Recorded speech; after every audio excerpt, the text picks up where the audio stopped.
Então, essa paraxá, né, hoje nós não temos os slides ali, excepcionalmente. Como já lemos no início, Gênesis 18, Bereshit 18, 1, vai até o capítulo 22, verso 24. A Haftará, porção dos profetas.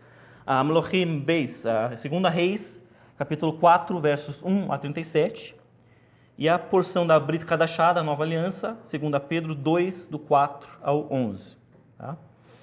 Mas nós vamos focar especificamente na paraxá, nesse estudo dessa manhã. Os tópicos, o que tem nessa paraxá? Muita coisa. Tem muita coisa nessa paraxá, tanto que nós vamos focar numa coisa só, porque são muitos tópicos, muitas coisas relevantes e interessantes. Né? A gente começa a estudar, começa a ler a paraxá para preparar o estudo, e é muita coisa que salta aos olhos. Puxa, isso aqui é importante, isso aqui é importante, isso aqui é importante. Todas as paraxás são assim, claro, né? Mas parece que algumas elas têm ainda, os tópicos assim, eles proliferam no bom sentido. Tá? Então, o que tem nessa paraxá Vaierá? Né? Primeiro, os anjos visitam Abraão, como nós lemos, né, durante o serviço, os anjos visitam Abraão. Tá? Depois nós temos o anúncio, né, da destruição de Sodoma e Amorá, Sodoma e Gomorra. Né? Aquele episódio, o Eterno anuncia que as cidades vão ser destruídas. Depois nós temos a visita dos anjos ao Lot, né, ao sobrinho de Abraão, que estava habitando justamente em Sodoma. Né? Eles vão e o visitam. Aí acontece então a destruição de Sodoma e Amorá, as cidades são destruídas, Lot é retirado antes, as cidades são destruídas. Na sequência, a Torá relata o episódio das filhas de Ló, né? Aquele episódio que elas acabam coabitando com o próprio pai, né? Porque elas imaginam, como elas viram aquilo tudo sendo destruído, elas imaginaram que elas estavam sozinhas no mundo. Essa é uma explicação da Torá que a gente às vezes passa despercebido. Elas acharam que estavam sozinhas no mundo, então elas pensaram, a única forma de mantermos a humanidade viva é termos relações com o nosso pai para gerarmos filhos dele. Né? E foi o que aconteceu. Tá? Então, esse episódio é relatado também na Torá. Na sequência, nós temos aquela questão de Abraão e Abimelech. Né? De novo, Abraão fala que a Sara era irmã, daí o Abimelech tinha pegado a Sara para ser sua esposa, porque o Abraão tinha falado que ela era só irmã dele. Aquele episódio que se repetiu lá, que já tinha acontecido no Egito. Né? E na sequência nós temos então o nascimento de Isaac, né? Se cumpre a promessa, né, do Eterno, o Isaac nasce, também está nessa paraxá. Em seguida, um pouco depois do nascimento de Isaac, vem a expulsão lá de Agar e Ismael, eles são expulsos, né? O Eterno manda que Abraão atenda ao pedido de Sara para que afastasse Agar e Ismael, né, para o deserto. E, por fim, a paraxá se encerra, tem algo no final ainda, mas ela se encerra basicamente com o episódio que nós já falamos aqui tantas e tantas vezes, que é o episódio da Akedat Yitzhak, que é o sacrifício, né, entre aspas, né, de Isaac. Né? Eu não vou abordar isso hoje, eu achei que iria, quando a gente estuda essa paraxá, sempre a gente acha que vai abordar esse tópico, eu não vou abordar isso. Se der tempo no final, eu dou uma pinceladinha sobre, porque também é importante. Se der tempo, eu acho que não vai dar tempo. Mas se der tempo a gente fala um pouquinho sobre esse episódio do sacrifício de Isaac também, né, o que ele significa para nós.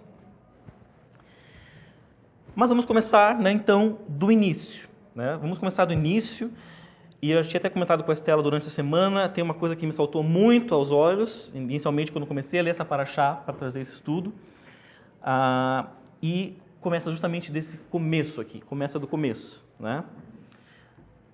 Versículo 1. Então, de Gênesis 18. E apareceu-lhe o Eterno junto a Elonê Mamre, as planícies de Mamre, e Abraão estava sentado à porta da tenda quando esquentava o dia. O que está acontecendo aqui? O que é isso? O que isso significa? Né? O que isso representa? Se vocês voltarem um pouquinho o texto, né, ali, o capítulo anterior de Gênesis, é justamente o episódio que Abraão se circuncida, né, atendendo a ordem, ao mandado do Eterno, circuncida ele e Ismael, né? E neste momento aqui, Abraão, segundo a tradição judaica, ele estava convalescendo-se da sua cirurgia, da sua circuncisão. Por isso ele estava sentado à porta da tenda, era meio-dia, né? Ele estava na porta, na sombra, e ele estava sentado, justamente porque ele estava se convalescendo. E a palavra começa dizendo que o Eterno apareceu a ele, naquele momento, né? E o que a palavra quer dizer quando ela diz que o Eterno apareceu para Abraão? O Eterno estava fazendo o quê? O seu amigo, o seu grande amigo Abraão, estava se convalescendo de uma situação, né? Não era uma enfermidade, mas ele estava debilitado na sua saúde, vamos dizer assim. E o Eterno vai visitá-lo. O Eterno, demonstrando a sua hospitalidade, ele vai visitar Abraão. E ele está dando um exemplo ali. Eu, o Eterno, visito você, Abraão, porque você está se convalescendo. Então você precisa ser visitado para ser animado, né? Vamos dizer assim, tudo bom? Então o Eterno aparece, ele vai e visita Abraão. Um pouquinho mais adiante, a partir do verso 3, quando então aqueles 3 anjos, né? Os 3 anjos aparecem à distância, eles aparecem como homens, a palavra diz homens, né? 3 homens, versículo 2. E eis que 3 homens, mas a gente entende que eram os enviados do Eterno, eles aparecem à distância. No verso 3, o Abraão, ele corre até eles, se prostra, né, em terra e diz: meu Senhor, se tem achado graça em teus olhos, rogo-te que não passes de teu servo, que seja trazido, por favor, um pouco de água, e lavai os vossos pés, recostai-vos então embaixo da árvore, tome um pedaço de pão, sustentem o vosso coração, depois irei adiante, já que passaste para honrar vosso servo, né? Aí eles aceitam, né, o pedido dele, e ele faz muito além disso que ele tinha oferecido, né? Lá no verso 6, ele pede para Sara fazer lá os bolos, né, as tortas, né, os pães, e as vacas correu Abraão e tomou um bezerro tenro e bom, e deu almoço para preparar para aqueles 3 homens, e tomou manteiga, leite, e o bezerro que preparou e pôs diante deles, e ficou de pé perto deles, debaixo da árvore. Preste atenção, ele ficou de pé perto deles, debaixo da árvore, e comeram. Esse de pé também não está aqui por acaso, né? Ele estava convalescendo, tanto que a porção começa com ele sentado, porque ele estava debilitado, né, diante da sua circuncisão, se recuperando. E aqui ele corre para tudo que é lado, e a palavra faz questão de dizer que ele estava em pé diante daqueles homens, organizando tudo para recebê-los da melhor forma possível. Homens que aparentemente ele nunca tinha visto antes, né, na sua vida. Então aqui novamente a Torá está nos mostrando a hospitalidade de Abraão também. Então começa com o Eterno sendo hospitaleiro, visitando o seu amigo que estava convalescendo. E aí ela vem e mostra como Abraão, ele mesmo também, tinha essa disponibilidade, essa hospitalidade em receber alguém que estava caminhando pelo deserto, né? E ele faz do seu melhor. Ele oferece algo para eles inicialmente. Lavem os vossos pés e se sentem. Eu vou dar um pedaço de pão para vocês. Ele fala um pedaço de pão. E descansem. E depois ele manda fazer todo um banquete para eles. Então ele vai ainda além, né? Ele oferece algo além para eles. Então a sua hospitalidade é muito marcante aqui nesse episódio. Um pouquinho mais à frente, lá no capítulo 19, a partir do verso 1, nós temos de novo essa temática da hospitalidade. Quando 2 daqueles 3 anjos, eles vão então até Sodoma e visitam Ló, né? E visitam o sobrinho de Abraão. E o Ló, a princípio, né, ele faz a mesma coisa. E viu Ló, aqueles 2 homens, e levantou-se a seu encontro e prostrou seu rosto em terra, como Abraão tinha feito. E disse: eis que vos rogo, meus senhores, vinde, rogo, à casa de vosso servo e dormi, e lavai os vossos pés, e madrugareis e seguireis vosso caminho. Daí eles dizem que não, eles não querem, eles falam: não, nós vamos dormir na praça. E ele insiste: não, venham, né? E eles vieram, então entraram na sua casa. E daí ele ofereceu um banquete, e ofereceu pães ázimos, e eles comeram. Então Ló, né, apesar da sua, digamos assim, a materialidade, porque ele via muito, né, isso aqui, ele queria saber do material, né, ele tinha muito foco nisso, mas ele tinha ainda aquele princípio herdado de Abraão, da hospitalidade, tanto que ele, basicamente, ele faz quase a mesma coisa, né? Ele oferece para eles, ele recebe aqueles homens, aqueles 2 anjos, da forma que ele poderia fazer, com um banquete e tudo mais. Então a Torá se repete aqui nessa temática, né? Hospitalidade, receber, né? O forasteiro que está vindo, hospitalidade. E aí vem, pouco depois desse episódio aqui de Ló, que ele recebe os 2 homens, vem então a destruição. Aliás, vem a questão de Sodoma, né? Não é destruição ainda. que relata, né, a Torá relata então aquele episódio que é muito mal interpretado no geral. Já vamos entender por que ele é mal interpretado. Então, eles veem, né, que o Ló recebeu aqueles 2 anjos, e eles chegam lá, então, à porta da casa de Ló, né? Diz a Torá que os homens de Sodoma, eles rodearam a casa, se colocaram ao redor da casa, desde o jovem até o velho, todo o povo de todo lado, né, de todos os lados da cidade, e chamaram Ló e disseram: onde estão os homens que vieram a ti esta noite? Faze-os sair para nós e os conheceremos, né? Teremos relações com eles, basicamente é isso. Tá? E o que é isso? Se a Torá até agora ela estava falando, olha a hospitalidade do Eterno, olha a hospitalidade de Abraão, olha a hospitalidade de Ló, e agora vem esse relato aqui, que geralmente é lido, olha, eles eram homossexuais, né? Eles estavam querendo ter as relações com homens também. Mas qual que é o contexto aqui, irmãos? Do que será que realmente está falando aqui? Né? Está mostrando que Sodoma era a antítese daquela hospitalidade do Eterno, de Abraão e de Ló. Que de bom grado o Eterno foi, visita Abraão, de bom grado, né? O Eterno, o Criador de todas as coisas. Abraão recebe aqueles 3 homens que ele nunca tinha visto na vida da melhor forma possível, porque eles estavam caminhando naquele deserto escaldante, né? Ele os recebe da melhor forma possível. Ló também recebe aqueles 2 anjos, né, de uma maneira hospitaleira. Aí vem os moradores da cidade, que vêm aqueles 2 estranhos, aqueles 2 forasteiros, e eles vão até Ló, porque eles querem abusar daqueles 2 homens. Então é a antítese da hospitalidade, né? Temos aqui um contexto, temos aqui uma repetição de um tema. Então, isso aqui tem um propósito que não é falar do homossexualismo. É mostrar que eles eram completamente contrários a esse princípio, que o Eterno está marcando aqui muito forte desde o início da porção, da Paraxá, né? Está marcando aqui bem forte. Então, aí a gente entra na questão do pecado de Sodoma e de Sodoma e Gomorra, né? E aí tem uma discussão, sim, muito grande sobre isso, né? Porque, como eu falei para vocês, geralmente a maior parte, né, entende que o pecado deles era uma perversão sexual, eles estavam completamente perdidos no homossexualismo e sabe lá mais no que, né? Então isso foi o motivo principal da destruição de Sodoma e Gomorra, né? Geralmente se entende assim. Porém, será que foi somente isso? Será que realmente esse foi o principal motivo da destruição de Sodoma e Gomorra, considerando esse tema que vem sendo repetido aqui desde o início da Paraxá, desde o início da porção? E como a gente pode confirmar se realmente era só isso ou se existia alguma outra coisa por trás disso? A própria palavra nos responde. Se a gente abrir lá Ezequiel, capítulo 16, versos 49 e 50, temos um texto muito claro, que deixa muito claro o que acontecia em Sodoma e Gomorra, né?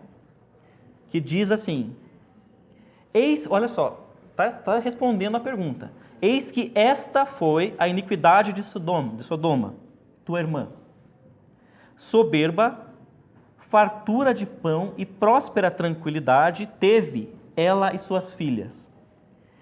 Mas nunca amparou o pobre e o necessitado. Tornaram-se arrogantes e cometeram abominações diante de mim. Então o texto aqui é muito claro em dizer que este foi o pecado de Sodoma.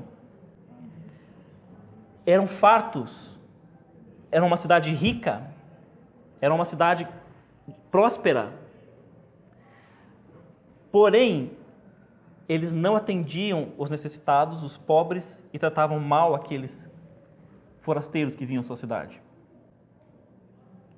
Este foi o pecado de Sodoma, segundo a própria palavra, está aqui na palavra, né? Claro, né, o homossexualismo, fala aqui na questão da abominação, né? Mas o contexto é muito claro em dizer que a questão principal era a inhospitalidade deles, vamos dizer assim, e o maltrato com aqueles que mais necessitavam.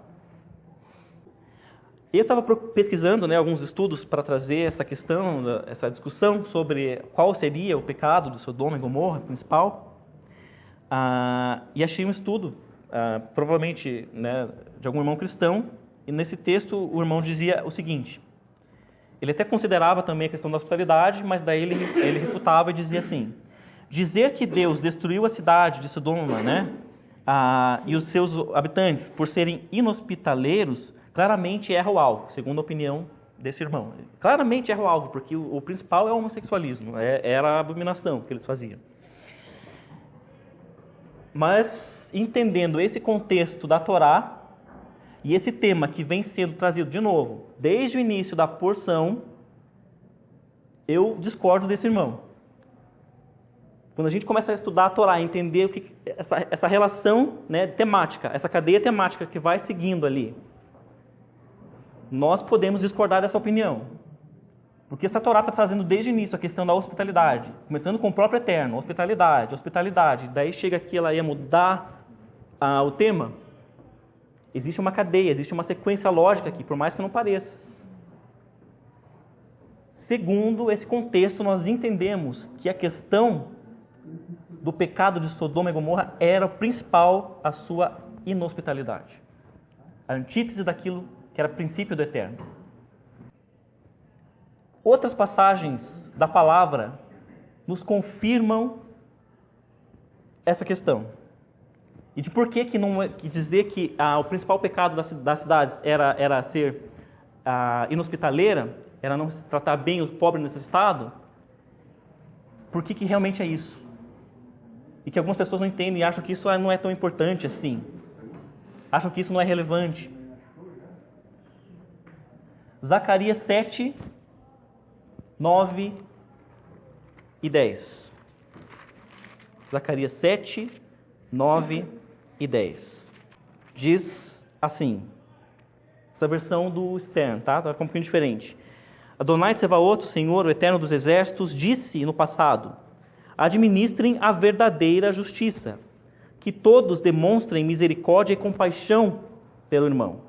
Não oprimam as viúvas, os órfãos, os estrangeiros ou os pobres. Não planejem o mal entre si. É algo relevante. Não oprimir o necessitado, o estrangeiro, o forasteiro, é relevante. E a Torá também traz isso, como mandamento, como mitzvah. Onde? Então vamos lá para Êxodo, chamou Êxodo 22, versos 21 e 22. A nenhuma viúva ou órfão afligireis.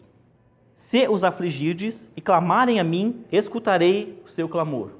Então, não afligireis nenhum órfão, nenhuma viúva, né? Mandamento. E lá em Deuteronômio, Devarim, capítulo 27, verso 19, naquela relação, quando o povo vai lá aos montes, né, e declara as bênçãos, depois declara as maldições, uma das questões que são colocadas ali nas maldições diz o seguinte, Deuteronômio 27, verso 19. Maldito aquele que desviar o direito do peregrino, do forasteiro, do órfão e da viúva. E todo o povo dirá amém. Então, é um princípio essencial da Torá não afligir o necessitado, o órfão e a viúva e o peregrino, e o estrangeiro. Portanto, isso é algo gravíssimo. É sim gravíssimo aquela postura das cidades de Sodoma e Gomorra, segundo a palavra. Porque isso é um princípio essencial. Se o Eterno ele foi hospitaleiro, se ele recebe, né, se ele foi visitar Abraão, quanto mais nós devemos ser como servos do Eterno. Então, sim, é grave, né? O pecado de não ser hospitaleiro, de maltratar, de afligir o órfão, a viúva, o estrangeiro, é gravíssimo. Gravíssimo. E mais adiante um pouquinho, né? A gente vai pegar algumas fontes da tradição oral judaica para entender ainda um pouco mais o que acontecia nessas cidades de Sodoma e Gomorra. O que pegava, o que tinha ali, por que foi tão grave isso? Antes de entrar basicamente no centro desse estudo, ainda tem a questão que também me chamou muita atenção da misericórdia de Abraão sendo testada. Como assim? Lá em Gênesis 18, dentro da Parashá, verso 25, quando Abraão está discutindo, ele está debatendo com o Eterno a questão da destruição de Sodoma e Gomorra, que o Eterno ele fala, será que eu não vou esconder de Abraão o que eu vou fazer com as cidades? Segundo a palavra diz, eu vou esconder de Abraão o que eu vou fazer, que eu vou destruir essas cidades? Não, eu vou falar para ele que eu vou destruir as cidades. E o que a palavra quer dizer com isso? É como se o Eterno falasse assim, vamos ver quanto Abraão vai ser misericordioso. Vamos ver se ele vai argumentar comigo para não destruir as cidades. Será que ele vai argumentar? Vai tentar me convencer? Será que ele vai conseguir me convencer a não destruir essas cidades? Porque se Abraão tiver um argumento justo para não destruir as cidades, eu não vou destruir as cidades. E Abraão, ele faz isso, Ele fica, e se tiver 50 justos? Senhor, não se irrita. Eu vou perguntar mais uma vez, e se tiver 40? Não fica bravo, Eterno, tá? Mas e se tiver 30? Então ele vai tentando discutir com o Eterno, discutir no bom sentido. O Eterno faz um teste para ele também. Era um teste para a sua misericórdia. Quanto ele seria misericordioso. Só que, infelizmente, a cidade era tão corrupta, O Abraão chega no limite. Ele chega, e se tiver 10? Justo. Só que não tinha nem 10, que é o minyan, um corpo mínimo no contexto judaico. E se tiver 10 justos? Só que não tinha nem 10. Então, Abraão não tinha mais argumentos. Por isso, a cidade acaba sendo realmente destruída. Mas foi um teste para ele também. E pensando nisso, me veio muito forte, já tinha me vindo forte algumas semanas atrás, quando nós tivemos a questão do roubo aqui na congregação, acabou entrando ladrão e tudo mais, levou algumas coisas. Às vezes a gente pensa, mas o que a gente fez de errado para acontecer isso ou aquilo? Só que às vezes não é o que a gente fez de errado, às vezes é o que o Eterno está querendo nos ensinar com isso. Será que não é um teste para a nossa misericórdia? Será que não é um teste para a gente entender que a nossa primeira reação quando acontecem essas coisas é que seja pego esse cara, que pegue, seja preso, que se acabe na cadeia. A gente tem essa reação, eu tenho essa reação, é a primeira coisa que a gente tem. Então, às vezes, essas coisas são um teste para nós, para ver o quanto nós vamos agir e falar e nos portar com misericórdia também. Porque a justiça é o Eterno que faz. Não somos nós que temos que fazer a justiça. Claro, dentro do... Sim, tem que ter a sua punição, porque é consequência daquilo. Tudo que a gente faz tem a consequência. Sim, não é abolir a consequência do erro, mas é a nossa postura. Quanto nós agimos de fato, e nós pensamos e nós colocamos em prática a misericórdia do Eterno. Às vezes essas coisas são testes para nós. Não por causa de alguma coisa que a gente fez. Às vezes são situações para nós pararmos e refletirmos.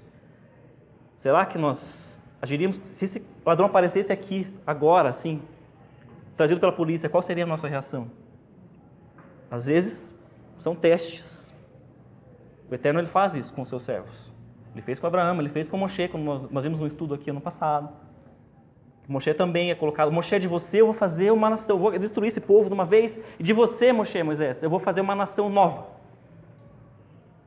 Cansei desse povo, de você eu vou fazer uma nova nação. Era um teste para Moisés, para ver se ele aceitaria essa proposta, se ele seria, não, realmente eu também estou cansado desse povo, faz de mim, Eterno, uma nova nação. Ou se ele agiria com misericórdia, e ele age com misericórdia, ele vai e clama ao Eterno pelo povo, chegando ao extremo de dizer, risca o meu nome do livro da vida, se for o caso, mas salva o povo. Era um teste também para Moisés. Então o Eterno ele faz isso conosco. E vamos entrar no centro, agora caminhando para o meio, estamos em tempo, do estudo, que é o centro desse estudo. Eu me baseei no estudo de um rabino que sempre traz estudos muito interessantes, e o título do estudo dele era assim, Sodoma, 3 pontinhos, cidade de justiça? Interrogação. Sodoma era uma cidade de justiça?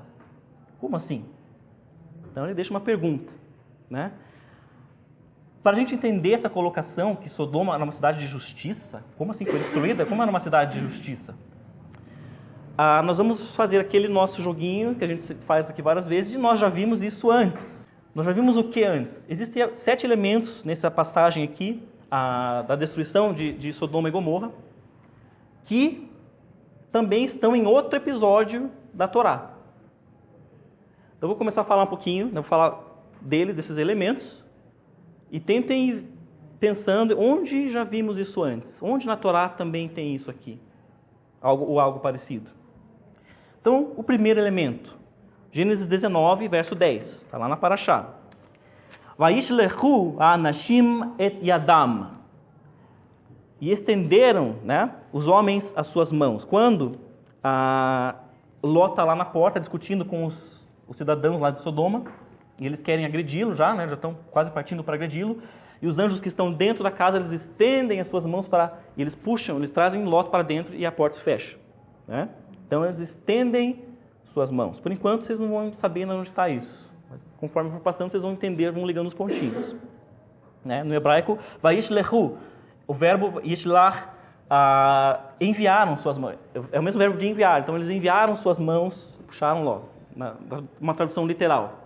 Vaishlechu et hanashim et yadam. Esse é o primeiro elemento. Então, o segundo elemento, ainda no capítulo 19, verso 29,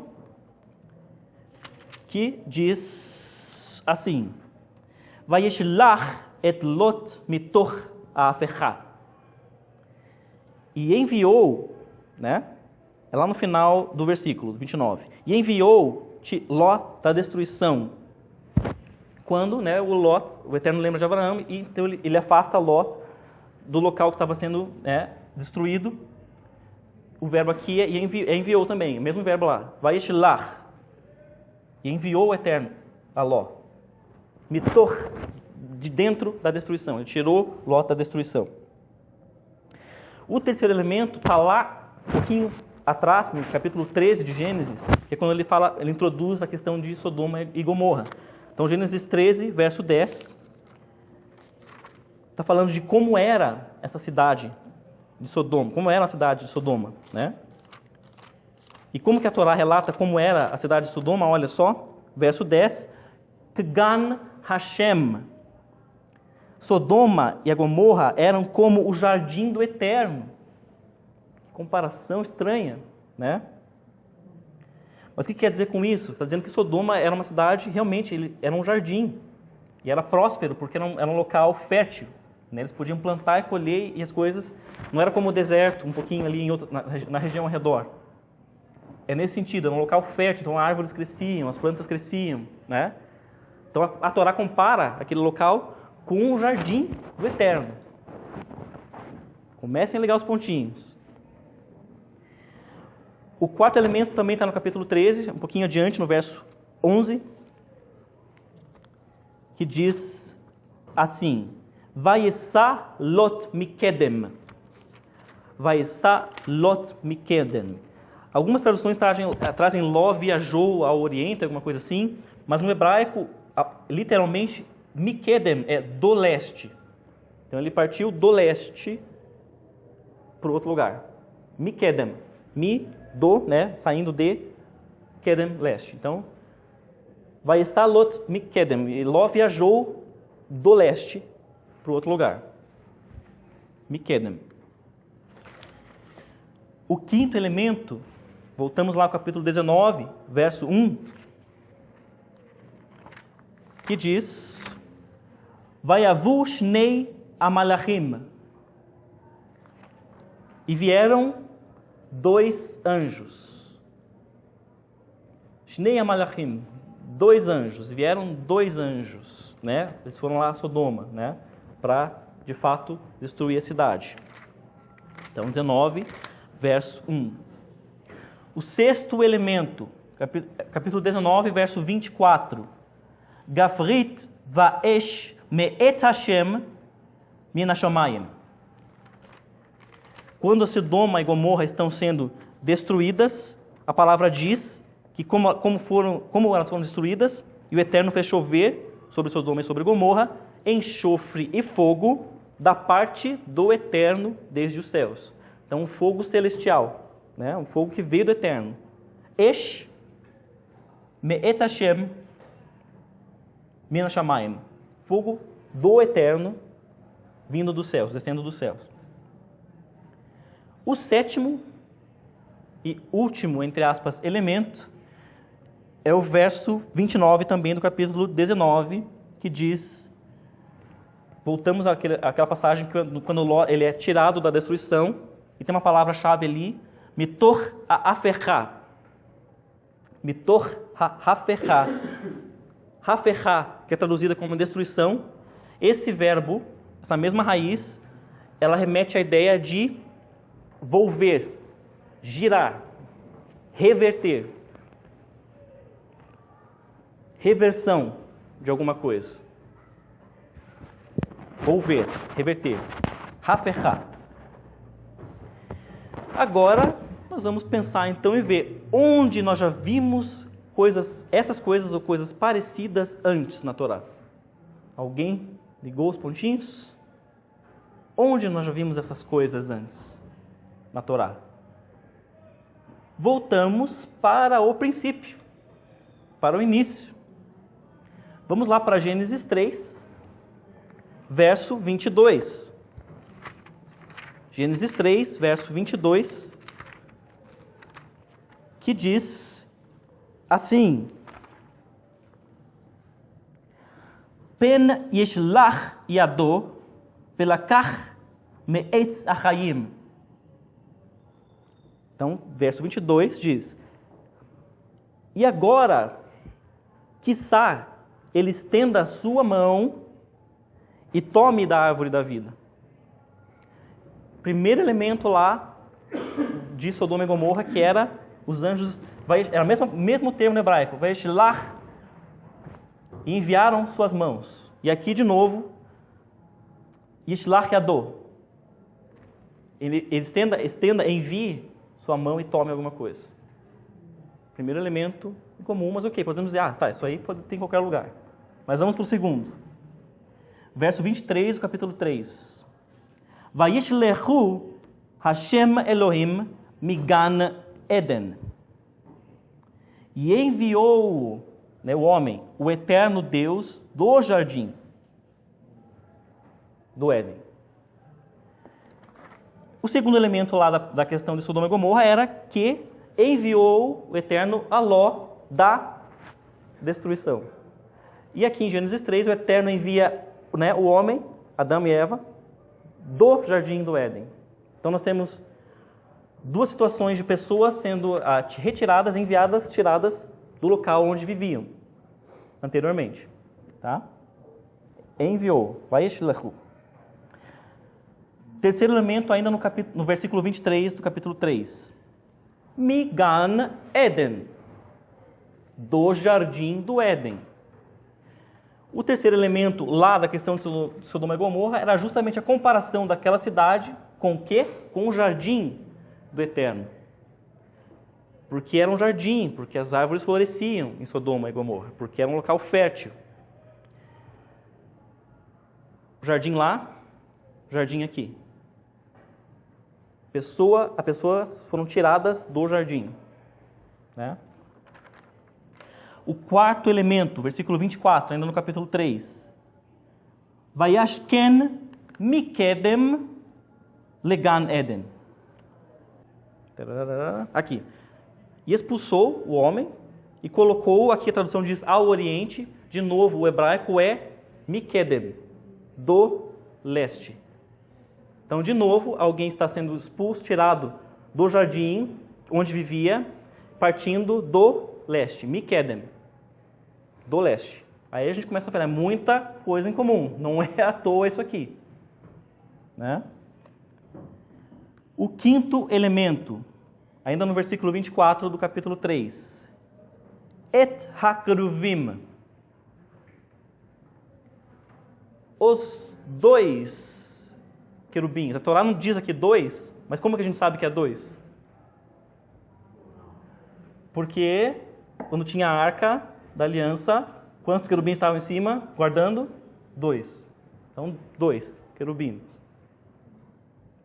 Lá em Sodoma, 2 anjos apareceram para destruir a cidade e tirar Ló. Salvar Ló. O 6º elemento, ainda também no versículo 24. Ve'et lahat hacherev. Os querubins tinham o quê? Uma lâmina flamejante. E lá, o 6º elemento, né, de Sodoma e Gomorra era justamente o fogo que vinha, um fogo divino, que não era natural, que vinha do eterno. Essa espada que os querubins tinham também fala que era flamejante, era uma chama também divina, não era natural. Então, de novo, fogo celestial, fogo divino, vindo do eterno. E o 7º elemento, ainda no verso 24 também, Hamit Hapechet. O que acontecia com essa espada dos querubins, segundo a Torá? Ela o quê? Ela girava, se envolvia. E o 7º elemento lá, quando a palavra destruição de Sodoma e Gomorra é Hafechá, volver, girar, reverter alguma coisa. Então, de novo, mesma palavra, mesma raiz, né? Hafechá mitapechet. Mitapechet. Volver, girar. Então está muito claro que existe um paralelo entre o episódio do Éden e este aqui de Sodoma e Amorá, de Sodoma e Gomorra. Não tem dúvida, é muita coisa em comum. Muita coisa em comum, né? Mas por que então que a Torá faz esse paralelo? O que tem a ver uma coisa com a outra? Nas duas, como eu falei, né, nós temos um jardim que é perdido, né, o jardim se perde daqueles que moravam ali. Esses que moravam ali, eles são tirados porque os habitantes daquele jardim cometeram um pecado, um erro, ou erros, e perderam acesso àquele jardim, né? Porém, no primeiro episódio, Adão e Eva, eles não são destruídos. E o jardim também não é destruído. Fica lá. Já agora, na segunda episódio, tanto os habitantes daquele jardim, à exceção de Ló, quanto o jardim é destruído. É, né, revolvido. E o que será que isto está querendo dizer? Esse paralelo está querendo dizer? Existe aqui, irmãos, uma progressão. Em que sentido? Como se a Torá estivesse dizendo, olha o caminho, olha onde vai acabar o caminho do pecado lá do início. Se as pessoas permanecerem nesses erros. Começou com uma coisinha, entre aspas lá, ok, não foram destruídos, mas o trilhar daquele caminho perverso, escuro, sombrio, de erro e pecado e transgressão, conduz a uma destruição total, se não for abandonado. É uma progressão, está falando aqui de um caminho, de um trilhar que tem como consequência final a destruição. Né?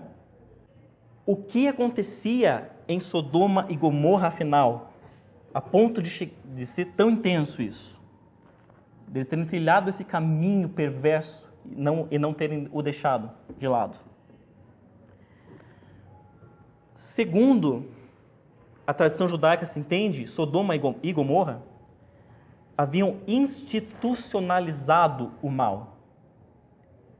Havia se tornado algo institucionalizado.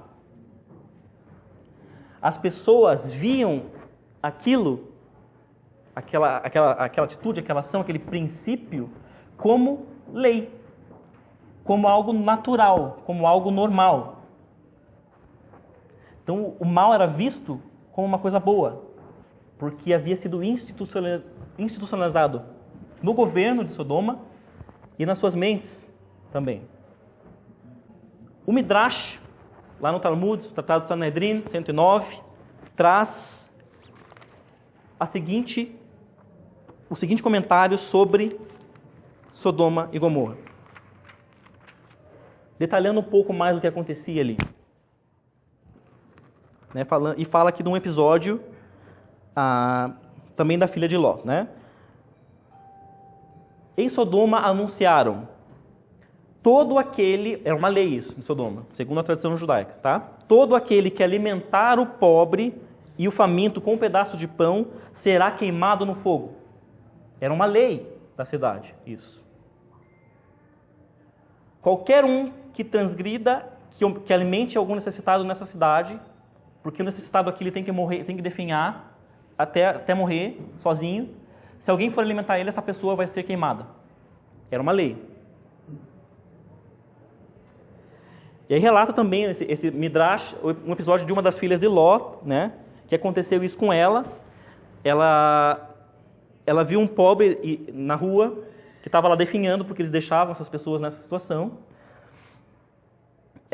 E ela se apiedou daquele homem e passou a alimentá-lo, né, escondido.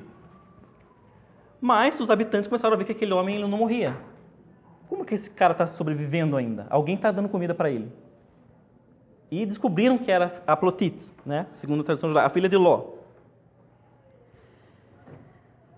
Quando eles descobriram que era ela, relata o Midrash, eles tiraram as suas roupas, as roupas dela, cobriram o corpo dela com mel e deixaram que as abelhas viessem picar ela, até ela morrer. Então, eles tinham isso como lei, como normal, como natural. Era inadmissível alguém alimentar um necessitado, um pobre. Alguém receber um forasteiro. Por isso, quando Ló recebe aqueles dois homens que eram peregrinos, eles vão até lá imediatamente. Como assim você, Ló, está quebrando a nossa lei aqui? Você está chegando aqui, a Torá fala, você está chegando aqui achando que você é juiz? Que você pode mudar a lei? Nossa lei é que você não pode admitir que duas pessoas estranhas de fora da cidade entrem e receba elas assim. Você deveria, Ló, para eles aprenderem que aqui eles não entram, estuprá-los. Você deveria humilhá-los, para eles aprenderem que não entram aqui. Por isso eles falam aquilo ali. Lógico, eles tinham sim hábitos homossexuais, tinham. Tanto não é que eles fazem isso. Mas o objetivo deles não era a questão sexual em si. Era humilhar aquelas pessoas. Porque eram forasteiros que estavam transgredindo a lei deles. Eles viam aquilo como um dever cívico. Não, a nossa lei, nós vamos cumpri-la. Era um dever cívico. Né?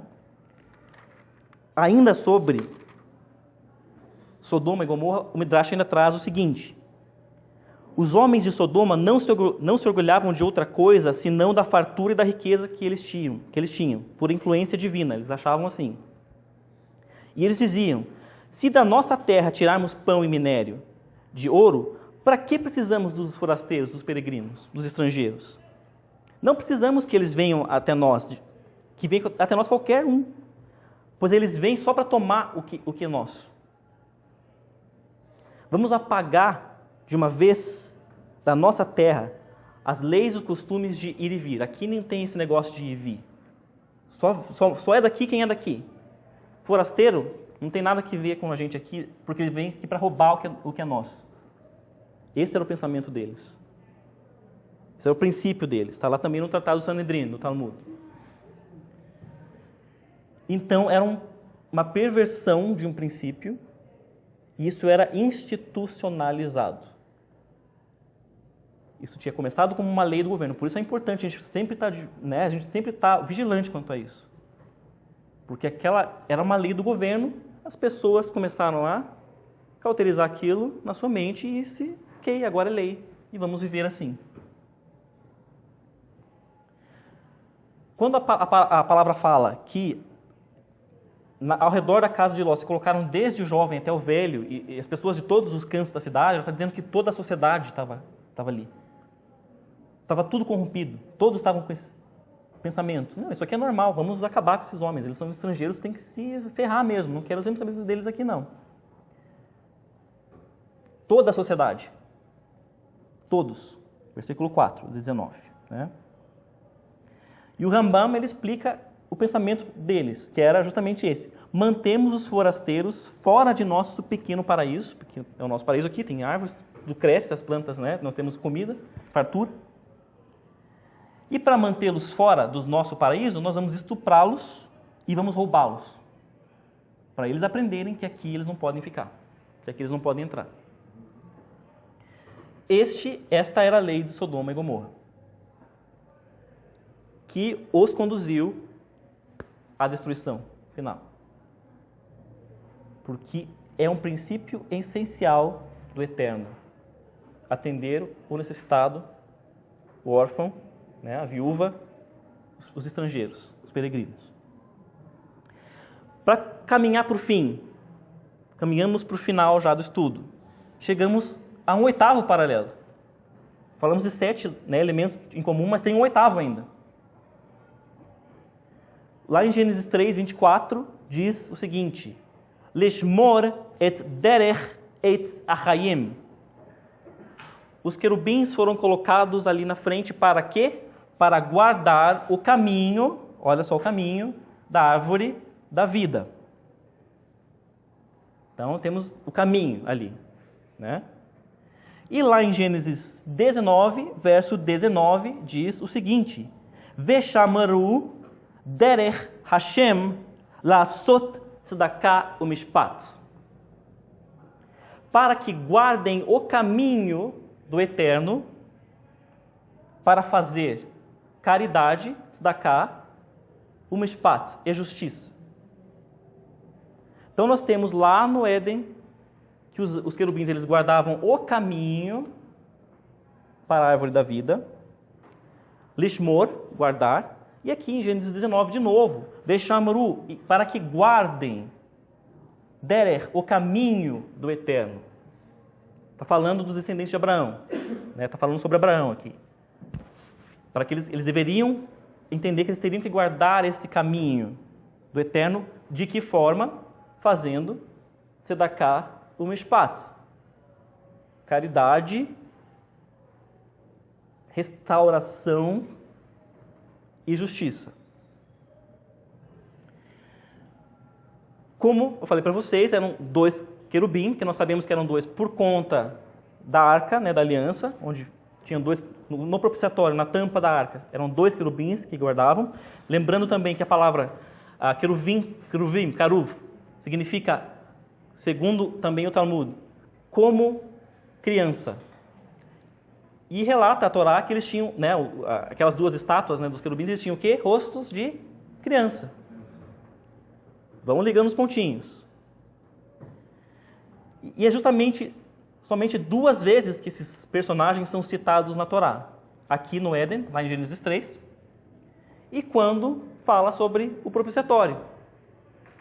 São só essas 2 vezes que eles aparecem na Torá, né?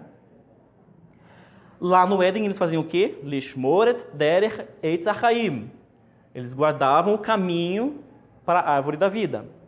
E o que eles faziam em cima do propiciatório? O que eles faziam? Qual que a Torá fala que eles faziam? Qual que era o objetivo? Guardar, né, o que estava dentro da arca. E o que estava dentro da arca? O que tinha dentro da arca? A vara de Arão, as tábuas, né, da Torá e o maná, né? Mas estavam lá o quê? As tábuas da Torá. A gente canta aqui no serviço, no Shacharit, todo Shabat, no final, quando nós guardamos aqui a Torá dentro da arca, nós cantamos Etz Chaim Hi, Lamachazikim Ba. É a árvore da vida, a Torá é a árvore da vida para os que nela se apegam. Isso aqui é Provérbios 3,18. A gente está recitando Provérbios 3,18. Então, a Torá ela é comparada na palavra com a árvore da vida.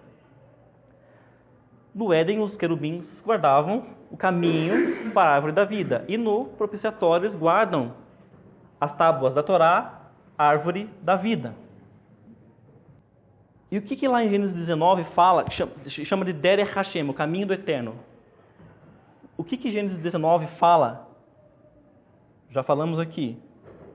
Qual é o caminho do Eterno? Qual é o caminho do Eterno? Qual é o caminho para a árvore da vida? Tzedek, o Mishpat. A caridade, a restituição, o trazer, né, a fazer justiça no sentido de equilibrar as coisas, trazer o que é injusto, tornar justo. E Mishpat, justiça. Seca, dura e seca. Né? Aí nós temos, então, a restituição no tzedek, na caridade, e o mishpat, a justiça seca, são as duas coisas caminhando juntas. Nós voltamos ao nosso velho paradigma e paralelo do quê? Da graça e da verdade. A verdade, é isso aqui. Transgrediu, vai ser punido, acabou. Pecou, vai definhar na rua, acabou. A verdade, vamos dizer assim. Chesed ve'emet. E a graça é justamente, vamos agir com graça, com misericórdia. As duas coisas têm que caminhar juntas para que você prossiga no caminho do eterno para a árvore da vida. É como devemos agir, como nós devemos proceder, mas também fala de quem? Em quem se manifestam esses dois princípios de uma forma equilibrada, justa e perfeita? Em Yeshua, né? Yeshua, por meio do seu sacrifício, que era a verdade, pecou, vai ser punido. Ele não pecou, mas nós pecamos. Era verdade aquilo ali. Vai morrer. Pecou, vai morrer. Verdade. Mas, neste mesmo elemento de verdade que ele cumpriu, por causa deste elemento que ele cumpriu, entrou aqui a graça, né? Caminhando junta. Nele, então, estão plenamente as duas coisas caminhando juntas. E se nós entendemos que os querubins eles faziam o quê? Guardavam o caminho para a árvore da vida, o caminho é senão o próprio Yeshua, que são essas duas coisas sendo unidas, sendo colocadas juntas, né? Lembrando, alguns irmãos vão lembrar do estudo que o ministério alguns meses atrás, algum tempo atrás, que falava da questão de quando o sacerdote ele entrava, acho que foi no Yom Kippur isso, se eu não me engano. O sacerdote ele entrava, né, lá no dia de Yom Kippur, ele entrava dentro do santíssimo lugar onde estava a arca para oferecer o incenso ao Eterno, né? E a palavra fala que o Eterno ele se manifestava lá dentro do santíssimo lugar como uma nuvem, Anan, como uma nuvem. E o sacerdote entrava com o que nas mãos? Com uma nuvem, um incenso. Então, naquele momento, era como se o Eterno dissesse: aqui nós estamos nos unindo, porque estamos misturando aqui a minha nuvem e a sua nuvem, sacerdote Arão. Era onde se restituía a conexão, né, do Eterno com o homem. E, de novo, hoje nós temos isto em Yeshua. Então vai tudo se ligando, vai tudo se conectando, né? Tudo vai fazendo sentido entre uma coisa e outra. E aí eu volto àquela perguntinha do título do estudo do Rabino, que falava: Sodoma, cidade de justiça? Como assim? Eles praticavam, entre aspas, justiça. A justiça para eles era aquilo. É lei. É lei e nós vamos cumprir. Se a lei fala que nós temos que maltratar o peregrino, nós vamos maltratar o peregrino. Se a lei fala que nós devemos deixar o pobre definhar na rua, o pobre vai definhar na rua. É lei. Justiça. Uma justiça corrompida, deturpada, mas era uma prática do que para eles era lei. E eles não agiam de forma alguma com tzedek, com tzedakah e com o chesed, com a graça. Eles não praticavam isso de forma alguma. Eles tinham só um lado das coisas. E o outro era completamente descartado. Por isso o Rabino coloca Sodoma como cidade de justiça, entre aspas, porque eles não tinham qualquer chesed, qualquer graça, qualquer misericórdia. Os descendentes de Abraão teriam que entender que eles tinham que vivenciar essas duas coisas juntas. Que eles têm que sim, né, praticar, ser justos, conforme a Torá, mas eles também têm que entender que eles têm que agir com misericórdia. E este é o caminho que vai guiá-los até a árvore da vida.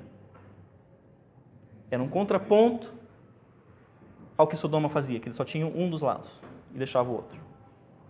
o caminho para os descendentes de Abraão, e aqui entram judeus, descendentes judeus e crentes em Yeshua, que são feitos filhos de Abraão por intermédio da fé em Yeshua, nós como filhos de Abraão, por sangue ou por fé, ou pelos dois, nós pelos dois, temos que trilhar esse caminho, entendendo, temos que agir e ter essas duas coisas juntas.